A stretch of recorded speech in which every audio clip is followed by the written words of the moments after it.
Hello friends, कैसे हैं आप सभी? आशा करते हैं ठीक होंगे। आज हम एक नया टॉपिक स्टार्ट करने जा रहे हैं, that is the neonatal jaundice. Most important है, जो कि 80% जो बेबीज़ होते हैं एट द टर्म उनके अंदर जॉन्डिस देखने को मिलता है। क्लियर दोस्तों? तो नए हौसलों के साथ में हैं, नई उड़ान भर रहे हैं, ठीक है ना। आप सभी हमारे साथ कोऑपरेट करें, चैनल को लाइक एंड सब्सक्राइब करते रहें, ठीक है दोस्तों। देखिएगा, यानी कहते हैं ना कि जल को बर्फ़ बनने में वक्त लगता है, जल को बर्फ़ बनने में वक्त लगता है, सूरज को निकलने में वक्त लगता है। किस्मत को तो बदल नहीं सकते, लेकिन फिर भी हौसलों से किस्मत को बदलने में वक्त लगता है। आगे समझ में? तो ज़्यादा वक्त ना लेते हुए फटाफट किस्मत को बदलते हैं। देखिए नए टॉपिक के साथ में, that is the neonatal jaundice. किसकी बात करेंगे? न्यूनेटल जॉन्डिस, यानी कि न्यू नेटल माने बर्थ और जॉन्डिस माने येलोइश डिस्कलरेशन। यानी कि जो जॉन्डिस है उसमें एक जॉइन वर्ड्स है जो कि ग्रीक वर्ड से लिया गया है, जिसका मतलब होता है येलो। क्या मतलब होता है? येलो। क्लियर है बात? यानी कि जब हमें बिलिरुबिन का इंक्रीज लेवल स्किन के ऊपर दिखने लग जाए, बॉडी के ऊपर दिखने लग जाए, तो उसको क्या कहेंगे अपन? जॉन्डिस कहेंगे। फिर भी ये 5 कंडीशंस होती हैं जिनको अपन क्या करते हैं, अलग अलग से डिस्क्राइब करते हैं, या जानना जरूरी होगा आपके लिए। देखिएगा, सबसे मोस्ट इंपोर्टेंट बात करेंगे अपन हाइपर बिलिरुबिनेमिया। किसकी बात करेंगे? हाइपर बिलिरुबिनेमिया। जब हाइपर बिलिरुबिनेमिया की बात करेंगे तो इसका मतलब है इंक्रीज लेवल ऑफ बिलिरुबिन। यानी कि देखिए, अब जब नॉर्मल लेवल की बात करेंगे, नॉर्मल लेवल की बात करेंगे तो बिलिरुबिन का लेवल होगा एडल्ट के अंदर। किसके अंदर? एडल्ट के अंदर। तो ये होता है लेस देन 2 mg पर डेसीलीटर। कितना होता है? लेस देन 2 mg पर डेसीलीटर। अगर यही किसकी बात करेंगे अपन? न्यूबॉर्न के अंदर। किसके अंदर बात करेंगे? न्यूबॉर्न के अंदर। जब न्यूबॉर्न के अंदर बात करेंगे तो ये होगा लेस देन 5 mg पर डेसीलीटर। आगे समझ में? अब देखिए, एडल्ट के अंदर 2 mg है और न्यूबॉर्न के अंदर कितना है? 5 mg है। तो इसका मतलब है कुछ कंडीशन है जिसके अंदर क्या माना गया है? 5 mg तक नॉर्मल माना गया है। क्योंकि न्यूबॉर्न होता है उसके अंदर आपको पता है जो आरबीसी होती है, कौन होते हैं? आरबीसी, उनका लेवल बढ़ा हुआ होता है। मिलियन 6 to 8 मिलियन पर mm³ होता है, इतना होता है नॉर्मली। तो अब देखिए, ये ज़्यादा आरबीसी होते हैं। दूसरा, इनका लाइफ स्पान भी क्या होता है? डिक्रीज होता है। लाइफ स्पान क्या होता है? डिक्रीज। यानी डिक्रीज का मतलब 7 to 80 डेज होता है। कितना होता है? 7 to 80 डेज। और 70 to 80 डेज होगा तो इसका मतलब क्या है? ये जल्दी जल्दी से डेथ होगा इनका, और लेवल ज़्यादा है तो ज़्यादा से ज़्यादा डेथ होंगी। तो इसलिए बिलिरुबिन का लेवल नॉर्मली बढ़ा हुआ होता है 5 mg तक, लेकिन इससे ज़्यादा होगा तो दैट इज दी प्रॉब्लमेटिक है। किसके लिए? न्यूबॉर्न के लिए। आ गया दोस्तों समझ में? अब देखिए, सबसे पहले अपन बात करेंगे किसकी? हाइपर बिलिरुबिनेमिया। देखिए, हाइपर बिलिरुबिनेमिया क्या होता है? यानी कि नाम से पता चल रहा है कि increase level of bilirubin, bilirubin का लेवल बढ़ा हुआ होगा तो हाइपर बिलिरुबिनेमिया होगा। फिर जॉन्डिस क्या होता है? बात करेंगे जॉन्डिस। तो जॉन्डिस क्या होगा? तो जॉन्डिस मीन्स होगा, यानी अगर बिलिरुबिन का लेवल कितना भी बढ़ा हुआ है, आगे बात समझ में? लेकिन क्या है, जब तक स्किन के स्क्लेरा पर, ठीक है ना, सॉफ्ट टिश्यू पर या इंटरस्टिशियल फ्लूइड पर हमें विजुअलाइज नहीं होगा, तब तक हम उसको क्या नहीं कहेंगे? जॉन्डिस नहीं कहेंगे। आगे बात समझ में? तो दोनों में थोड़ा सा डिफरेंस है, बेसिक डिफरेंस याद रखना। किसमें से? हाइपर बिलिरुबिनेमिया और जॉन्डिस। यानी कि जब पर्सन के अंदर, इसीलिए जॉन्डिस बोला हमने 2 mg, इसका मतलब बिलिरुबिन का लेवल रहेगा। तो नॉर्मल लेवल जो रहेगा एडल्ट के अंदर बिलिरुबिन का, वो होता है 1 to 1.2 mg पर डेसीलीटर। कितना मानते हैं? 1 to 1.2 mg पर डेसीलीटर, या इसको 0.2 to 1.2 mg पर डेसीलीटर तक क्या मानते हैं? नॉर्मल मानते हैं। आ गया दोस्तों? तो इसका मतलब है इतने तक बढ़ा हुआ होगा तो कोई फर्क नहीं पड़ता है, इतने तक होगा तो कोई फर्क नहीं पड़ता है, नॉर्मल है। लेकिन इससे ज्यादा बढ़ गया तो किस में आ गया? प्रॉब्लम आ गया। तो इसका मतलब है विजुअलाइज होने लग जाएगा। क्लियर है बात? तो विजुअलाइज होने लग जाएगा किसके ऊपर? स्क्लेरा पर, आगे बस समझ में, स्किन के ऊपर और इंटरस्टिशियल फ्लूइड के अंदर जब ये दिखाई देने लग जाएगा तो इसको क्या अपन क्या बोलेंगे? जॉन्डिस बोलेंगे। आगे बात समझिए दोस्तों। देखिए नेक्स्ट अपन बात करेंगे इक्टेरस। एक और वर्ड है इक्टेरस। इक्टेरस का मतलब क्या होता है? देखो, हाइपर बिलिरुबिनेमिया, बिलिरुबिन का लेवल बढ़ गया, जॉन्डिस के अंदर बिलिरुबिन का लेवल इतना बढ़ गया कि हमें दिखाई देने लग गया, पर्सन की आंख को देख करके बता सकते हैं। लेकिन जब बात करें किसकी? इक्टेरस, तो इक्टेरस कंडीशन होती है, यानी कि जो येलोइश डिस्कलरेशन है वो किसके ऊपर दिखने लगेगा? हमें स्क्लेरा के ऊपर। किसके ऊपर दिखने लगेगा? स्क्लेरा के ऊपर। तो उस कंडीशन को क्या बोलेंगे अपन? इक्टेरस बोलेंगे। इतना आगे समझ में? नेक्स्ट देखिए कोलिस्टेसिस, मोस्ट इंपोर्टेंट है। कोलिस्टेसिस क्या होता है? यानी कि कलेक्शन ऑफ द बाइल। किसकी बात करते हैं? Collection of bile. जब कलेक्शन ऑफ बाइल की बात करें तो फिर यहां क्यों डिस्कस कर रहे हैं इसको? यहां इसलिए डिस्कस कर रहे हैं दोस्तों, देखिएगा कि जो नॉर्मल होता है, जो नॉर्मल बिलिरुबिन का लेवल होता है वो इंक्रीज होता है, लेकिन bilirubin is the product of bile. Bile किसका प्रोडक्ट है? बाइल का प्रोडक्ट है। अब देखिए कैसे प्रोडक्ट होता है, यानी कि अपन बाइल की बात करेंगे। किसकी बात करेंगे? बाइल का। ये बाइल हो गया। तो बाइल के अंदर टोटल 3 कंपोजिशन होंगे। नॉर्मली वैसे काफ़ी कंपोजिशंस होते हैं, लेकिन मोस्ट इंपोर्टेंट मानते हैं अपन, that is the first one, bile pigment की बात करते हैं। किसकी करते हैं? Bile pigment. Bile pigment that is the bilirubin. कौन हो गया? बिलिरुबिन। क्लियर है? नेक्स्ट अपन बात करते हैं, देखिए बाइल साल्ट की। किसकी बात करते हैं? बाइल साल्ट, जो फैट एमल्सिफिकेशन में काम आते हैं। आगे समझ में? टोरिकोलिक एसिड, वो सारी चीजें होती हैं, वो बाइल साल्ट होते हैं। और नेक्स्ट इंपोर्टेंट होता है that is the bile pigment हो गया, बाइल साल्ट हो गया, नेक्स्ट होगा that is the cholesterol. Cholesterol क्या होता है दोस्तों? कोलेस्ट्रॉल होता है। आगे समझ में? तो देखिएगा, कोलेस्ट्रॉल का लेवल बढ़ा हुआ होगा, बाइल साल्ट का लेवल बढ़ा हुआ और बाइल पिगमेंट का लेवल बढ़ा होगा। सारे के सारे यानी तीनों के 3 प्रोडक्ट बाइल के हैं जो इंक्रीज हो गए, तो उस कंडीशन को अपन कहेंगे कोलिस्टेसिस। आगे समझ में? देखिए इसके अंदर बिलिरुबिन का लेवल बढ़ रहा है, इसके अंदर भी बिलिरुबिन का लेवल बढ़ रहा है, यानी कि बाइल पिगमेंट बढ़ रहा है, लेकिन इसके अंदर क्या बढ़ रहा है? सब कुछ, यानी कि ऐसा मानेंगे बाइल का ही क्या हो गया? ऑब्स्ट्रक्शन हो गया, बाइल के सारे कंटेंट क्या हो गए? इंक्रीज हो गए, तो उस कंडीशन को अपन कहते हैं कोलिस्टेसिस। आगे समझ में? इतना डिफरेंस।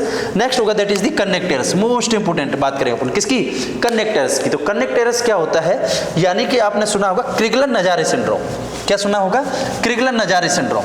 देखिए क्या होता है, मैं बताता हूं आपको। क्रिगलन-नजारे सिंड्रोम यानी कि नॉर्मली कनेक्टर्स को समझने से पहले आपको समझना होगा क्रिगलर-नजारे सिंड्रोम। किसको? क्रिगलर-नजारे सिंड्रोम। नाम से पता चल रहा है, नज़ारे दिखाएगा ये अपने आप में। अब नज़ारे क्या दिखाएगा?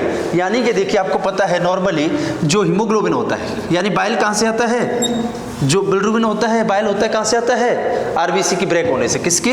तो हीमोग्लोबिन की बात करेंगे तो हीमोग्लोबिन किसके अंदर होता है? आरबीसी के अंदर होता है। किसके अंदर होता है? आरबीसी के अंदर। जब आरबीसी ब्रेक होगी, अभी मैंने आपको बताया कि लाइफ स्पान क्या हो जाता है? कम हो जाता है, या फिर नॉर्मली एडल्ट के अंदर मानते हैं तो 120 डेज होता है। तो 120 डेज के बाद में आरबीसी ओल्ड होने लगती है। ओल्ड होने का मतलब है उसके बाद वो डेड हो जाती है। जब आरबीसी डेड होगा तो आपको पता है आरबीसी के अंदर क्या होगा? हीमोग्लोबिन होगा। क्या होगा? हीमोग्लोबिन। जब हीमोग्लोबिन की बात करेंगे तो आपको पता है हीमोग्लोबिन के अंदर कैसे फॉर्मेशन होता है? इस तरीके से क्या होता है? एक पायरोल रिंग होता है। क्या होता है? पायरोल रिंग होता है। इस तरीके की पायरोल रिंग होती है। टोटल कितनी पायरोल रिंग बनती है? 4। कितनी बनती है? 4। देखिएगा इस तरीके से, इस तरीके से 4 पायरोल रिंग होंगे। तो वो पायरोल रिंग क्या होते हैं? आपस में ऐसे कनेक्ट हो जाते हैं, ऐसे कनेक्ट हो जाते हैं। क्लियर बात समझ में? और कनेक्ट होकर के क्या बना देते हैं? ये पोरफायरिन। क्या बना देते हैं? 4 बन गए। पायरोल है, ये क्या है? एक को बोलेंगे अपन पायरोल रिंग। आगे समझ में? देखिए जब ये कितनी मिल जाएंगी? 4 मिल जाएंगी। तो 4 मिल जाएंगी तो इसको बोलेंगे पोरफायरिन। 4 नहीं बोलेंगे, आप याद रख सकते हैं 4 से, that is the porphyrin ring. आगे समझ में? पोरफायरिन रिंग होगी। पोरफायरिन रिंग इस तरीके से क्या होते हैं? ये कनेक्ट हो जाते हैं। कलेक्ट होकर के कितनी? 4।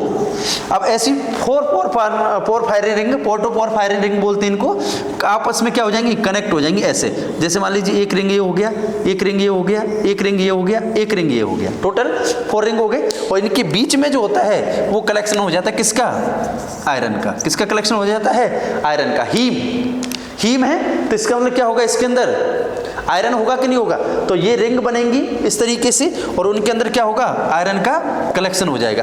ये क्या बन चुका है? हीम बन चुका है। हीमोग्लोबिन अभी भी नहीं बना है। क्या बना है? ये हीम बना है। क्लियर दोस्तों?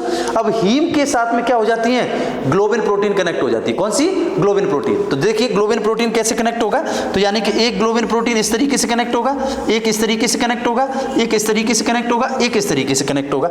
तो ये क्या बनते हैं? फिर चेन बनते हैं। ग्लोबिन प्रोटीन के क्या बनते हैं? चेन बनते हैं। तो टोटल कितने चेन बनते हैं? 4। टोटल कितने चेन होंगे? देखो 4 ग्लोबिन वो है पोरफायरिन, तो इसका मतलब इनसे 4 से कनेक्ट होगा। तो टोटल कितने बनेंगे? फिर देखिएगा इनसे बनेंगे टोटल 4 चेन।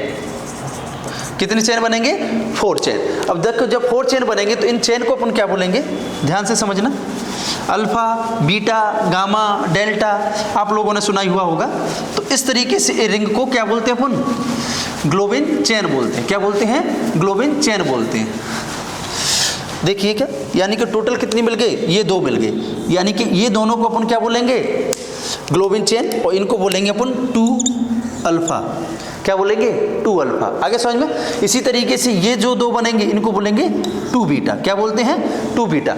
2 अल्फा और 2 बीटा जब बनेंगे तो ये बनेगा HbA, क्या बनेगा HbA, मतलब एडल्ट हीमोग्लोबिन। क्या बना एडल्ट हीमोग्लोबिन। लेकिन अगर हम इस, ये तो यही रहेगा 2 अल्फा, लेकिन 2 बीटा की जगह अपन यहाँ पर क्या कर देते हैं 2 गामा कर देते हैं। क्या कर देते हैं 2 गामा। जब 2 गामा कर देंगे तो ये क्या बच जाएगा फिर हीमोग्लोबिन F बन जाएगा, मतलब फीटल हीमोग्लोबिन बन जाएगा। कौन सा बन जाएगा फीटल हीमोग्लोबिन बन जाएगा। क्लियर आ गई बात समझ में। अब देखिए नेक्स्ट इंपोर्टेंट, अगर हम इसको हटा देते बीटा को और यहाँ पर क्या लगा देते हैं डेल्टा, क्या लगा देते हैं डेल्टा, तो 2 अल्फा चेन है 2 डेल्टा चेन है, ऐसे जुड़ जाएंगे। तो फिर ये क्या बन जाएगा, यहाँ पर ये भी कनेक्ट हो जाएगा, हीमोग्लोबिन 2A, क्या होगा 2A, मतलब डबल एडल्ट। एडल्ट का मतलब ये फिर एबनॉर्मल हीमोग्लोबिन होगा। कैसा होगा एबनॉर्मल हीमोग्लोबिन। क्लियर दोस्तों, इतना आप समझ लीजिए बात को। अब ये हमने क्या बनाना है हीमोग्लोबिन बनाना है। हीमोग्लोबिन बनने के बाद में अब ये आरबीसी के अंदर जाता है। आपको पता है आरबीसी के अंदर मोस्ट ऑफ सेल ऑर्गेनेल्स क्या होते हैं एब्सेंट होते हैं। क्यों, क्योंकि उसके आरबीसी का क्या काम है ऑक्सीजन को ट्रांसपोर्ट करना और CO2 को वापस लेके आना। मोस्ट इंपोर्टेंट काम होता है ऑक्सीजन को ट्रांसपोर्ट करना, क्योंकि जो 97% ऑक्सीजन होती है O2 होता है वो किसके साथ बाइंड होता है हीमोग्लोबिन के साथ बाइंड होता है। किसके साथ होता है हीमोग्लोबिन के साथ बाइंड होता है। तो इसलिए इसका मोस्ट इंपोर्टेंट आरबीसी को इसीलिए बनाया गया, उसको ये नहीं बोला है कि तुमने ATP बनानी है या तुमने और कोई माइक्रोफेजेज का काम करना है, किसी का काम करना है, नहीं, तुम्हें आरबीसी को बनाया गया है सिर्फ किसके लिए ऑक्सीजन के ट्रांसपोर्टेशन के लिए। ऑक्सीजन का ट्रांसपोर्ट करने के लिए इसके अंदर क्या होना चाहिए हीमोग्लोबिन होना चाहिए। तो इसलिए इसके अंदर मोस्ट ऑफ कंप्लीट आरबीसी के अंदर क्या होता है हीमोग्लोबिन होता है। क्या होता है हीमोग्लोबिन होता है। क्लियर आ गई बात समझ में। जब हीमोग्लोबिन की बात करेंगे तो देखिएगा 97%। अब आरबीसी ब्रेक होगी तो इसमें से क्या निकलेगा फिर हीमोग्लोबिन निकलेगा। अब देखो हीमोग्लोबिन निकालते हैं हम। हमने मेनली आपको क्रिगलर-नजारे सिंड्रोम समझाना है। क्या समझाना है क्रिगलर-नजारे सिंड्रोम। और क्रिगलर-नजारे सिंड्रोम को समझोगे तो आप कर्नेक्टेरस को समझ जाओगे। किसको समझ जाओगे कर्नेक्टेरस को। और साथ साथ में आपकी पैथोफिजियोलॉजी कंप्लीट हो जाए किसकी जॉन्डिस की। अब देखिएगा यानी क्या ब्रेक हो गया हीमोग्लोबिन, यानी कि आरबीसी ब्रेक हो गई। क्या हो गई आरबीसी ब्रेक हो गई। जब मान लीजिए ये आरबीसी एक सेल है, आगे समझ में। इस सेल के अंदर ये क्या है सेल मेम्ब्रेन है। क्या है सेल मेम्ब्रेन है। और यहाँ पर ये क्या है इसके अंदर हीमोग्लोबिन है। क्या है हीमोग्लोबिन है। और ये क्या है इसका साइटोप्लाज्म। सेल के अंदर जो प्लाज्मा भरा रहता है वो रहेगा। तो देखिएगा जब सेल मेम्ब्रेन की बात करेंगे, किसकी बात करेंगे अपन सेल मेम्ब्रेन की, तो देखिएगा सेल मेम्ब्रेन के अंदर 2 चीजें होंगी, फॉस्फोलिपिड्स की बनी होती है, प्रोटीन एंड फॉस्फोलिपिड की बाइलेयर होती है। तो यानी एक तो किसकी बनी हुई होगी ये प्रोटीन का और दूसरा फॉस्फोलिपिड। क्या होगा फॉस्फोलिपिड। देखिएगा ये। अब एक बात याद रखना, जब ये आरबीसी ओल्ड होंगी ब्रेक होंगी या इनके अंदर कोई भी एबनॉर्मलिटी होगी तो ये सर्कुलेशन में जाती है। सर्कुलेशन से कहाँ पहुंचती हैं स्प्लीन के अंदर। किसके अंदर पहुंचती हैं स्प्लीन के अंदर। जब स्प्लीन के अंदर पहुंचेंगी ये तो स्प्लीन के अंदर क्या होते हैं माइक्रो सर्कुलेशन होते हैं कैपिलरीज के। वो माइक्रो सर्कुलेशन स्प्लीन के अंदर इस तरीके से, मान लीजिए ये स्प्लीन है तो इसके अंदर इस तरीके के बने हुए रहते हैं इस तरीके से। तो इनसे क्या होती है नॉर्मल सेल होती है वही क्या कर पाती है इनसे ट्रांसपोर्ट कर पाती है जा पाती है। अगर कैसी हुई ओल्ड हो गई या इनइलास्टिक टाइप की होगी अपना शेप चेंज नहीं कर पाई तो इन्हीं के अंदर क्या हो जाती है स्टिक हो जाती है। स्टिक होने के बाद में उसको क्या कर लिया जाता है यहाँ से स्टिक आरबीसी डेड हो गई। डेड होने के बाद में उसको किसके द्वारा मैक्रोफेजेज के द्वारा। किसके द्वारा मैक्रोफेजेज होती है स्प्लीन के अंदर। मैक्रोफेजेज के द्वारा उसको क्या कर लिया जाता है इंगल्फ कर लिया जाता है। क्या कर लिया जाता है इंगल्फ कर लिया जाता है। इसको फिर क्या कर देते हैं वो फेगोसाइटोसिस कर देते हैं। क्या कर देते हैं फेगोसाइटोसिस। क्लियर दोस्तों। तो अब याद रखना, अब अगर आपसे पूछा जाता है कि आरबीसी का डेस्टर कौन होता है वो इंट्रावेस्कुलर होता है एक्स्ट्रावेस्कुलर, तो देखने में लगता है कि जब क्या है स्प्लीन की कैपिलरीज है। किसकी है स्प्लीन की। जो स्प्लीन की कैपिलरीज हैं उनके अंदर आरबीसी का ब्रेक होगा तो इंट्रावेस्कुलर, लेकिन इंट्रावेस्कुलर नहीं होता है। इनको जे क्या होते हैं स्टक होते हैं। स्टक होने के बाद मैक्रोफेजेज के द्वारा इनका क्या कर लिया जाता है इंगल्फ कर लिया जाता है। फिर मैक्रोफेजेज इनको क्या करती हैं फेगोसाइटोसिस करती हैं। इसलिए मैक्रोफेजेज का मतलब है आउटसाइड दी ब्लड, तो इसका मतलब एक्स्ट्रावेस्कुलर होता है। जो आरबीसी का डेस्ट्रोग्राम होता है स्प्लीन को अपन क्या बोलते हैं कैवियार्ड ऑफ द आरबीसी। तो इसका मतलब क्या है कैवियार्ड ऑफ द आरबीसी तो है लेकिन उसके अंदर मैक्रोफेजेज होती है। वो मैक्रोफेजेज क्या करती है इनको इंगल्फ करती है फेगोसाइटोसिस करती हैं। इसलिए हमेशा आरबीसी का डेस्ट्रोग्राम होता है वो एक्स्ट्रावेस्कुलर होता है। कैसा होता है एक्स्ट्रावेस्कुलर। याद रखना एक्स्ट्रावेस्कुलर। ठीक है ना। अब देखिए एक्स्ट्रावेस्कुलर का क्या कर लिया, फेगोसाइटोसिस कर लिया, तो प्रोटीन को फेगोसाइटोसिस करेंगे तो यूज कर लेंगे किसके रूप में, अमाइनो एसिड के रूप में।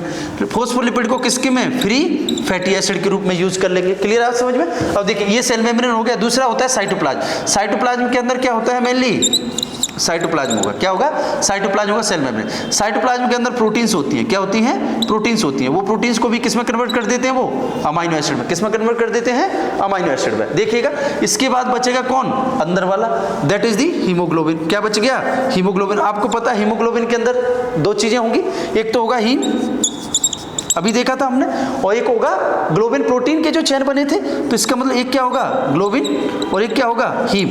अब देखिएगा जब ग्लोबिन की बात करेंगे तो ये तो क्या है, प्रोटीन है। ग्लोबिन क्या है, प्रोटीन है। एल्बुमिन, ग्लोबुलिन, ये क्या होती है, प्रोटीन होती है। तो इसका मतलब ये प्रोटीन किस में कन्वर्ट हो जाएंगे वापस, अमाइनो एसिड के अंदर। किसके अंदर, अमाइनो एसिड के अंदर। अब रह गया कौन, हीमो। तो हीम मतलब देखिएगा अब इससे दो चीजें निकलेंगी, हीम से दो चीजें निकलेंगी। कौन कौन सी, एक तो आयरन निकलेगा। कौन निकलेगा, आयरन। आगे समझ में। अब देखिए आयरन किसके अंदर था, मैंने बताया था आपको, किसके अंदर था, पोरफायरिन रिंग के अंदर। किसके अंदर था, पोरफायरिन रिंग के अंदर। अगर इस तरीके से अरेंजमेंट है पोरफायरिन रिंग, तो पोरफायरिन रिंग है। लेकिन ये तो क्या हो गया, इस तरीके से अरेंजमेंट होगा नहीं, ये क्या हो गया, ब्रेक हो गया। तो ब्रेक होकर के इस तरीके से बना देगा, ये क्या बना देगा, इस तरीके से। तो इसका मतलब इसका क्या बन जाएगा, फिर ये बिलिरुबिन बन जाएगा। क्या बन जाएगा, बिलिरुबिन। तो इसका मतलब एक क्या निकल गया, आयरन, और एक क्या निकल गया, बिलिरुबिन। तो ये क्या है फिर, बिलिरुबिन। अब देखिए आयरन जो होता है, तो आयरन को एक्सेप्ट करने के लिए, क्योंकि आयरन के स्टोरेज को बढ़ाना होता है, क्योंकि वापस क्या बनाना है, वापस से हीमोग्लोबिन बनाना है। तो इसका मतलब आयरन को रिसीव करने के लिए वहां पर क्या होती हैं, स्पेसिफिक टाइप की प्रोटीन्स होती हैं। इनको प्रोटीन्स को अपन क्या बोलते हैं, एपोपोरफायरिन। क्या बोलते हैं, या एपोफोरेटिन, एपोफेरेटिन। आगे समझ में क्या बोलेंगे, एपोफेरेटिन। एपोफेरेटिन क्या करेंगे, इस आयरन को रिसीव कर लेंगे और किस में कन्वर्ट कर देंगे, फेरेटिन के अंदर। किसके अंदर कन्वर्ट कर देंगे, फेरेटिन के अंदर। आपको पता है यही क्या होती है, आयरन की स्टोरेज फॉर्म होती है, दैट इज दी फेरेटिन। तो इसका मतलब आयरन जैसे ही वहां से निकला, आयरन को किसने लिया, एपोफेरेटिन प्रोटीन ने, जो कि बाइंडिंग प्रोटीन है, और किस में कन्वर्ट कर देते हैं उस आयरन को, फेरस को फेरेटिन के अंदर कन्वर्ट करती है। तो फेरेटिन क्या हो जाता है, स्टोर हो जाता है। स्टोर होकर के नेक्स्ट टाइम जब हीमोग्लोबिन बनेगा तो उसमें क्या कर लिया जाएगा, यूज कर लिया जाएगा। आगे समझ में। तो यानी कि देखिए सब कुछ जो भी आरबीसी ब्रेक हुआ, सेल मेम्ब्रेन चला गया, साइटोप्लाज्म चला गया, ठीक है ना, ग्लोबिन चला गया, और इसमें से क्या चला, आयरन चला गया। रह कौन गया, एक बेस्ट प्रोडक्ट रह गया, दैट इज दी बिलिरुबिन। कौन रह गया, बिलिरुबिन। अब बिलिरुबिन क्या होगा, फिर वहां से निकलेगा और किसके अंदर रहेगा, ब्लड सर्कुलेशन के अंदर। जब ब्लड सर्कुलेशन के अंदर आएगा तो इसका मतलब देखिएगा नई कहानी शुरू हो जाएगी। यहां से क्या कहानी शुरू हो जाएगी कि अब इसको रिसीव करेगा कौन, लिवर। क्योंकि बेस्ट प्रोडक्ट का जो मेटाबॉलिज्म करेगा, उसको बॉडी से एक्सक्रीट आउट करने का काम करेगा, वो कौन करेगा, लिवर करेगा। तो इसका मतलब अब कहानी किसकी पढ़ेंगे अपन, लिवर की। समझ गए दोस्तों। पढ़ते हुए याद कीजिएगा, चीज़ों को दिमाग के अंदर डालिएगा। एक बार चीज़ें पढ़ ली उसके बाद में वापस पढ़ने की जरूरत नहीं पड़नी चाहिए आपको। तो देखिएगा अब बात करें किसकी, लिवर की। तो देखिएगा यहाँ से जो ब्लड आएगा वो किस में आ जाएगा, लिवर के अंदर आ जाएगा। तो लिवर के अंदर जो आया, तो देखिए जब बात करें किसकी, लिवर की। किसकी बात करेंगे, लिवर की।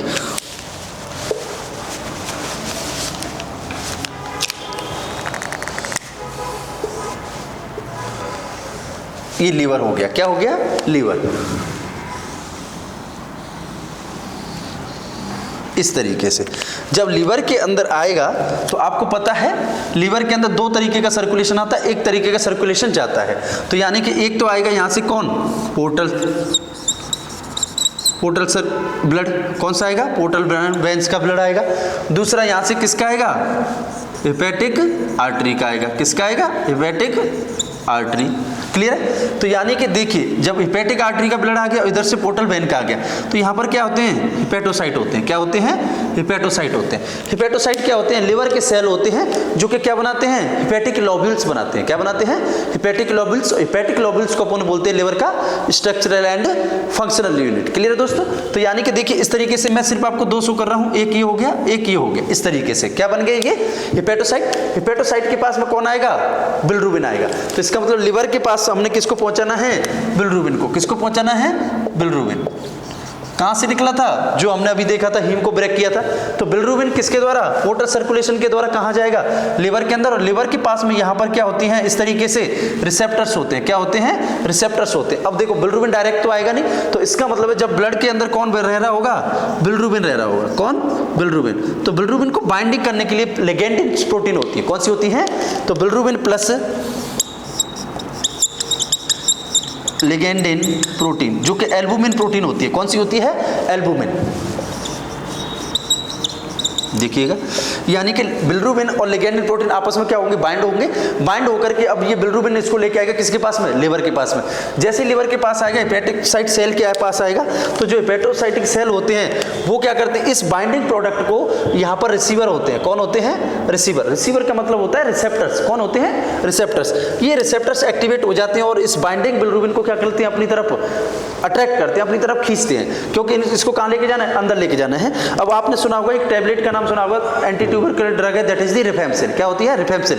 और रिफेम्पसिन का आपने नाम सुना होगा कि रिफेम्पसिन क्या करती है, हेपेटोटॉक्सिक ड्रग है। कैसी है, हेपेटोटॉक्सिक ड्रग है। दूसरा आपने रिफेम्पसिन का नाम सुना होगा कि रिफेम्पसिन की वजह से सारे के सारे बॉडी के सीक्रेशंस होते हैं वो कैसे हो जाते हैं, रेडिश येलो। कैसे हो जाते हैं, रेडिश येलो। अब रेडिश येलो क्यों हो जाते हैं, क्योंकि जो रिफेम्पसिन होता है वो इनको डिस्ट्रॉय करता है।